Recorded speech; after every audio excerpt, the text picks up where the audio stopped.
സരിന്റെ പഴയകാല മുഖ്യമന്ത്രിക്കെതിരെയുള്ള പോസ്റ്റുകൾ ഡിലീറ്റ് ചെയ്തിട്ടുണ്ടോ? നമ്മുടെ സോഷ്യൽ മീഡിയ പേജുകൾ എന്ന് പറയുന്നത് നമ്മൾ അതാത് കാലങ്ങളിൽ സ്വീകരിച്ചിട്ടുള്ള, നമ്മൾ അതാത് കാലങ്ങളിൽ പോയിട്ടുള്ള സ്ഥലങ്ങൾ, നമ്മൾ അതാത് കാലങ്ങൾ, അതാണല്ലോ നമ്മൾ ഓരോ ദിവസം ചെയ്തുകൊണ്ടിരിക്കുന്ന കാര്യങ്ങൾ അപ്ഡേറ്റ് ചെയ്യുന്ന ഒരു ഡിജിറ്റൽ ലൈബ്രറിയാണിത്, അല്ലെങ്കിൽ ഒരു ഡിജിറ്റൽ ഡയറിയാണിത്.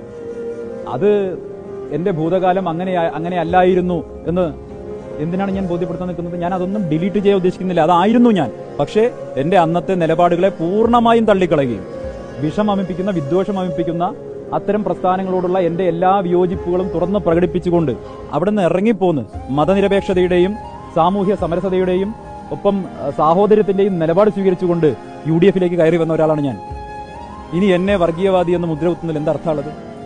അങ്ങനെ മുദ്രകുത്തുന്ന ആളുകൾക്ക് ഖലീഫ ഉമറിന്റെ ചരിത്രം അറിയില്ല എന്നാണ് എനിക്ക് പറയുന്നത്.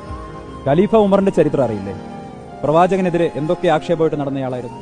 പക്ഷേ ആ ഖലീഫ ഉമർ നിലപാട് തിരുത്തിയപ്പോൾ ചേർത്ത് പിടിച്ച ഒരു സമുദായത്തെയാണ് ഇവരിവിടെ തെറ്റിദ്ധരിപ്പിക്കാൻ ശ്രമിക്കുന്നത്.